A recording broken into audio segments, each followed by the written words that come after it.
muchas definiciones y depende quién la use y con qué objetivos. Vas a encontrar definiciones muy amplias en la literatura que incluyen básicamente violencia políticamente motivada, y es una definición amplísima. Y tienes luego las definiciones empleadas por, no sé, legislaturas como la nuestra, que empiezan a hablar de el uso de explosivos y no sé cuánta cosa que realmente no tiene nada que ver con el concepto, porque el mecanismo a través del cual se ejerce la violencia, pues sí, efectivamente pueden ser explosivos, también puede ser un cuchillo, puede ser la punta de una pluma, ¿me entiendes? Yo puedo secuestrar un avión con la punta de una pluma, usándola correctamente. Entonces, ¿qué es terrorismo realmente? Nosotros normalmente empleamos una concepción más académica y tiene que ver esencialmente con una categoría muy específica de violencia, que se trata de el uso de la misma en contra de civiles o bien en contra de actores no combatientes, porque puede suceder, por ejemplo, no sé, el ataque a policías de tránsito o a guardias en una legislatura, como por ejemplo ocurrió en Ottawa, ¿me entiendes? Entonces no son civiles, pero tampoco son combatientes. Entonces el uso de la violencia en contra de civiles o actores no combatientes para provocar, o sea, premeditada, para provocar un estado de terror o shock en terceros. O sea, se comete la violencia en un actor para provocar el terror en terceros y canalizar a través de ese terror una reivindicación que es normalmente política, buscando alterar las conductas, las opiniones, las actitudes de las personas a modo o a fin de ejercer presión sobre gente que puede tomar decisiones o sobre la conducta de una sociedad misma, para así hacer que el grupo o persona perpetradora alcance o se acerque a los objetivos que está buscando. Entonces, aquí la parte clave está en el mecanismo de la comisión de la violencia y obviamente en la motivación. Tradicionalmente, el terrorismo es un método de combate asimétrico. Tú estás tratando de impactar a un actor que es mayor que tú, es más poderoso, es más fuerte. ¿Qué tipo de violencia vas a ejercer? Vas a ejercer la violencia psicológica. Entonces yo puedo someter a Estados Unidos o lo puedo obligar a cumplir determinadas demandas, aunque sea la máxima potencia del mundo, o puedo combatir en contra de Israel, que es un ejército más poderoso, etcétera, ¿no? Entonces, el instante en el cual se comete el terrorismo o el contexto en el cual se comete el acto terrorista es normalmente en un tipo de combate asimétrico que va a acercar a los actores perpetradores a metas, a pesar de no contar con un poder material tan fuerte como la potencia atacada o el país atacado o el grupo atacado, etc. Sin embargo, esto es, digamos, en la parte tradicional. Sin embargo, pues a raíz de que el terrorismo se ha esparcido y es utilizado por toda clase de actores hoy en día que tienen alguna ideología o alguna meta, en realidad de lo que se trata es de impactar a una sociedad y a la psique social en su conjunto, ¿no? Y entonces tienes, por ejemplo, atacantes de toda clase de ideologías, que incluye, por supuesto, las religiosas, pero también vas a tener ideologías de extrema derecha, ideologías de supremacismo blanco, anarquistas, ecologistas, comunistas, o sea, toda clase de ideología y utilizadas a través de este método de violencia. Hay desde organizaciones mucho más estructuradas que tienen una operación vertical y que tienen incluso, te diría yo, una burocracia y tienen hasta contabilidad. O sea, es impresionante los estudios que han salido acerca de las contabilidades de estas organizaciones, los sueldos que pagan, sueldos como tal a sus combatientes, ¿no? como una organización muy estructurada, hasta otro tipo de organizaciones completamente amorfas, con una especie de liderazgo más horizontal, como yo te doy mi bendición y a partir de aquí tú haces como quieras o como puedas, solamente que cuando actúes vas a actuar en mi nombre. Y hay otras que enfatizan mucho más este tema de la convicción o reclutamiento ideológico. Hay unas que operan a través de redes sociales o medios sociales, en fin, y por supuesto están también las minicélulas o los atacantes solitarios. Estás hablando de, por ejemplo, grupos de hermanos, normalmente, no siempre, pero grupos de hermanos o parejas o primos, de pronto familiares, se juntan, o amistades, ¿no? Se juntan en 2 o en 3 y no forman parte propiamente de ninguna organización, pero cometen un atentado frecuentemente a nombre de esa organización, aunque no formen parte de ella oficialmente. O bien atacantes completamente solitarios, los que se llaman lobos solitarios. De acuerdo con los datos, el terrorismo que más se comete en este momento es el perpetrado por actores u organizaciones que se consideran a sí mismas islámicas. Y aquí hay que también ser claros con esto. Eso no significa que representen al Islam, ni mucho menos. Simplemente se adjudican la bandera de la yihad y se adjudican la bandera de la lucha por un califato global, etc. Este es el que más prevalece con mucho, de acuerdo con los números. También aquí interesante señalar que la grandísima mayoría de sus víctimas son precisamente musulmanes. No es que es una guerra, un choque de civilizaciones, como luego se llega a plantear, porque las víctimas son sobre todo musulmanes. A veces son musulmanes chiitas atacados por organizaciones sunitas, y a veces son organizaciones sunitas atacadas por musulmanes chiitas, y a veces son pues simplemente como estaban en el mercado o como estaban en el súper, pero igual son musulmanes, se resultan atacados por alguna de estas agrupaciones. Piensen nada más, por ejemplo, en el ataque muy reciente en Kabul, en el aeropuerto. 170 afganos murieron, 13 soldados estadounidenses, pero 170 afganos murieron, la mayoría de ellos, te puedo asegurar, musulmanes, muertos por ISIS, rama Khorasan, o sea, rama afgana, ¿no? Entonces, este es el que más prevalece y por lo tanto el que más amenaza representa. No obstante, es bien importante dar seguimiento a otras ramas de terrorismo. Por ejemplo, el terrorismo de extrema derecha ha crecido brutalmente en los últimos 7 años. Aunque sus números siguen siendo mucho más bajos en términos de muertes, en términos de atentados, que el terrorismo islamista, sin embargo, sigue siendo una amenaza muy importante. Sobre todo, hay que estarla monitoreando por este nivel de crecimiento y por el poder de letalidad que puede tener un acto, 2 actos o 3 actos terroristas, incluso si no son la misma cantidad, ¿me entiendes? Ahora, en cuanto al tema del narcoterrorismo, hay una enorme polémica, y también hablar de etiquetarlo como terrorismo, así como en su conjunto, tiene implicaciones que son complejas, básicamente porque no hay una organización criminal en México, sino muchísimas. No hay una estrategia de violencia en México, sino muchísimas. No en México, en Colombia o en otras partes del mundo, ¿no? Porque el crimen organizado opera en distintas partes del globo. Hay muchas organizaciones, muchas estrategias, muchas clases de violencia. Entonces, aquí, más que hablar de organizaciones, tenemos que hablar de incidentes específicos. ¿A cuál incidente específicamente nos referimos? Y hacer un análisis de si ese incidente tiene las características que te dije hace un momento al respecto de qué son los atentados terroristas. Yo he elegido utilizar el término cuasi terrorismo cuando me topo con algunos de los incidentes que más se asemejan, pero no son exactamente idénticos al terrorismo tradicional o clásico que se conoce.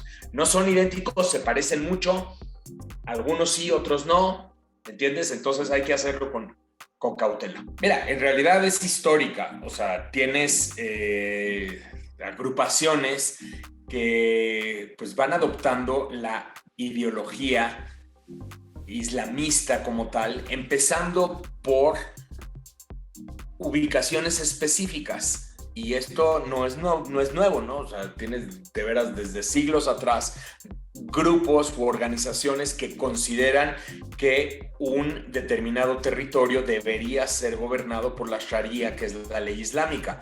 Y en ese sentido vamos a encontrar una verdadera gama, desde los más moderados, que dicen que hay que llegar a eso a través de la democracia y hay que participar en elecciones legislativas y vamos ganando pedazos y pedazos, y aún así hay que permitir y tolerar la convivencia con otras ideologías y con otras religiones, etcétera, hasta grupos más de centro y grupos mucho más radicales que dicen que no hay que tolerar la convivencia ni siquiera con los musulmanes que no interpretan la religión como debe de ser o como nosotros decimos que debe de ser.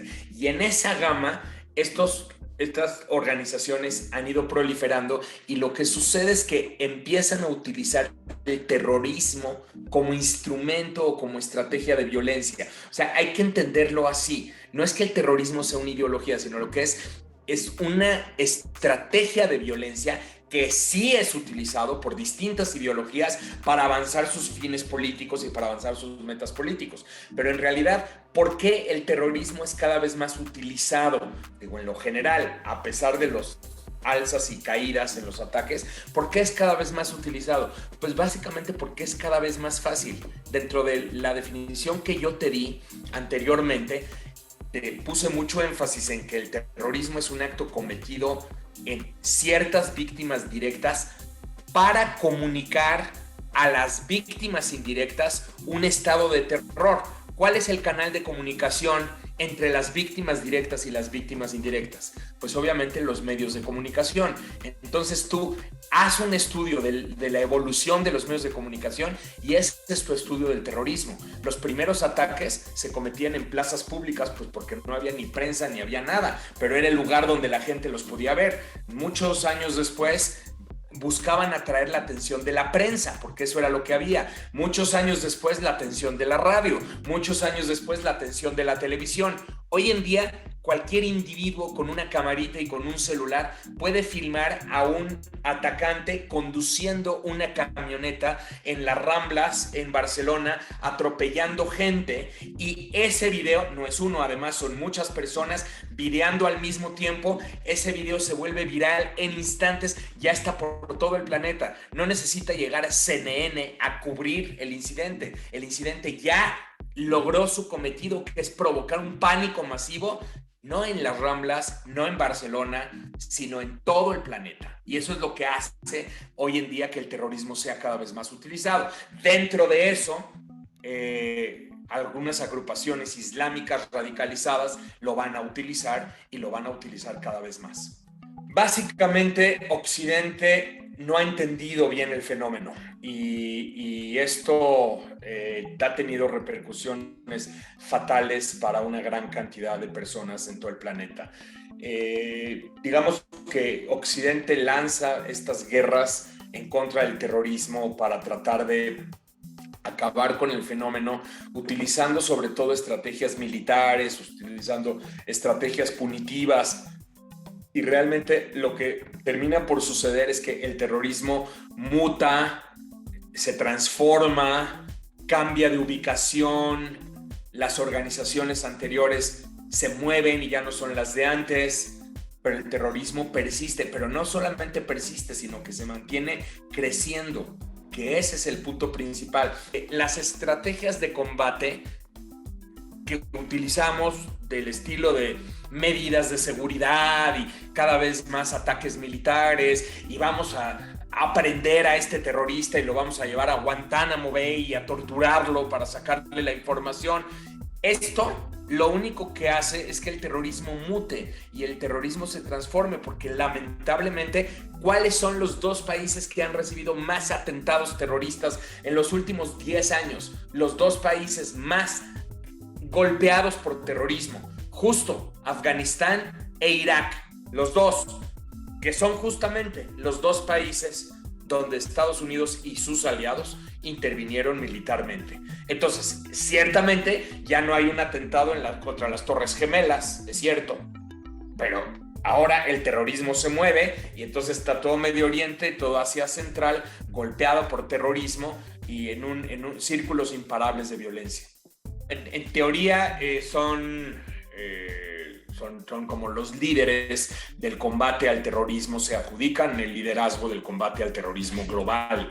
Este es el rol que han buscado jugar básicamente desde los atentados del 2001, probablemente también antes, pero mucho más marcadamente desde el 2001 en adelante. Y entonces, desde esta guerra lanzada contra el terrorismo, lo que hacen es que van a sumar esfuerzos de distintos países, empezando por aliados, pero no solamente aliados, porque por ejemplo aquí es donde entran los intereses de otros países. Piensa en Rusia. Rusia también tiene actores terroristas operando en su territorio y también quiere combatir al terrorismo, y entonces le viene muy bien la lucha contra el terrorismo, porque entonces dice, voy a colaborar con Estados Unidos para el tema de Afganistán. Por lo menos al inicio así sucede. Hay una colaboración de Rusia en muchos sentidos con Estados Unidos y comparten inteligencia y todo lo demás, con tal de que también Estados Unidos permite a Rusia combatir a sus propias organizaciones terroristas, las cuales operan en el interior de su territorio, ¿no? Y lo mismo termina pasando con China, o sea, agrupaciones que cometen actos terroristas en China y que por lo tanto China también se va a sumar a la lucha de Estados Unidos. Pero el papel en esencia, en teoría, es este liderazgo. Sin embargo, repito, no es que exista alguna comisión internacional que le haya adjudicado a Estados Unidos el papel de liderazgo en esto. Y la prueba está en que a partir del 2017, y fíjate qué interesante, Estados Unidos saca un nuevo documento de seguridad nacional, y lo que dice Estados Unidos es que el terrorismo ya no es su prioridad y ya no es su mayor amenaza a la seguridad nacional. Ahora la amenaza a la seguridad nacional es la competencia estratégica entre las grandes potencias. En otras palabras, Rusia y China. Y entonces ahora Estados Unidos se va a reorientar. Muy bien, ¿y qué pasa con la lucha por el terrorismo? ¿Quién es el líder o qué está pasando? Pues Estados Unidos empieza a desviar cada vez más recursos, empieza a eliminar tropas. El retiro de Afganistán obedece justamente a este cambio de estrategia. Retiro de tropas de Irak, porque ahora nos vamos a concentrar en Rusia y China, que son las dos mayores amenazas. ¿Qué pasa entonces con el terrorismo cometido por ejemplo, en Afganistán? ¿Quién lucha en contra de él? No, pues dice Estados Unidos, vamos a ayudar a las autoridades afganas a la distancia. Pues sí, pero ahora las autoridades afganas son el Talibán, número uno. Y número dos, ISIS en Afganistán lleva cometidos en lo que va del año más de entre 80 y 100 atentados terroristas. En lo que va del año, en ese país solamente, entre 80 y 100 atentados terroristas. Entonces, ¿dónde está la lucha contra el terrorismo? ¿Cuál es el papel de Estados Unidos en este nuevo esquema? ¿Me entiendes? Tú tienes en el terrorismo, tienes que estudiarlo muy bien y entenderlo muy bien, y estudiarlo así desapasionadamente, o sea, como un fenómeno que existe, y tratar de ver de dónde viene, porque tienes lo que se llaman los factores de atracción y los factores de empuje. Los factores de empuje son los contextos socioeconómicos, políticos, que favorecen el uso de la violencia terrorista, y ahí vas a encontrar enorme cantidad de claves y factores porque esto te podría dictar una agenda de qué es lo que tienes que hacer. Un par de datos nada más. El terrorismo está altísimamente relacionado con el conflicto violento. En aquellos sitios en donde hay conflicto armado, frecuentemente se utiliza el terrorismo como táctica. Número dos, el terrorismo está altísimamente correlacionado con la violencia perpetrada por estados. En esos sitios en donde los estados reprimen a su población, violan los derechos humanos, impiden el libre flujo de información y toda esa clase de situaciones, en esos sitios el terrorismo termina floreciendo, ¿no? Hay otros factores socioeconómicos que están asociados, pero en realidad lo que te dice eso es que tendrías que construir entornos de paz, y paz desde la raíz, no la paz del cese al fuego, sino paz desde la raíz en esos sitios en donde más terrorismo hay.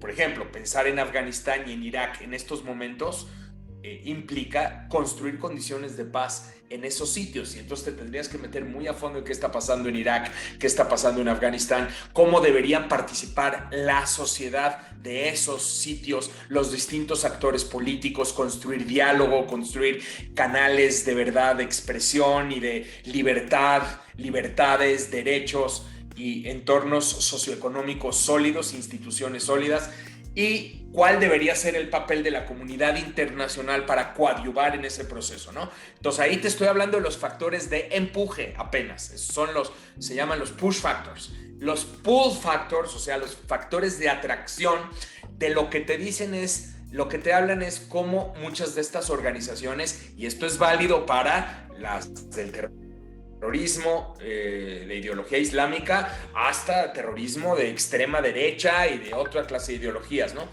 Cómo estas organizaciones construyen narrativas que son atractivas y que por lo tanto jalan a personas de distintas partes del mundo a sus redes sociales, a sus páginas web, a sus revistas publicadas online, les atrae el mensaje y les produce un sentido a sus vidas. Y esto tendría que ser contrarrestado de otras formas. Por eso te digo, tú les mandas los ejércitos y los aplastas y todo lo demás, pero no generas una narrativa alternativa y no produces o contrarrestas los mensajes que mandan y que continuamente atraen, entonces pues estás frito. Entonces ahí tienes dos posibilidades. La primera tiene que ver con estudiar los entornos sociales, económicos y políticos en los que el terrorismo florece y producir una agenda de corto plazo, de mediano plazo y de largo plazo para atender esas circunstancias en esos países. Y del otro lado, la construcción de narrativas alternativas y de mensajes que puedan contrarrestar la enorme eficacia de las narrativas de muchas de las organizaciones criminales. ISIS fueron los maestros en eso, aunque ISIS ya bajó de nivel y por lo menos en la parte web ha reducido enormemente su actividad. Para 2015-2016 eran unos maestros en la comunicación y unos maestros en cómo producir un mensaje atractivo. Maestros, digo, chavos, jóvenes, con mucho conocimiento, casi te diría yo, de marketing y de cómo penetrar redes sociales, pero aplicados a las ideologías de la yihad islámica.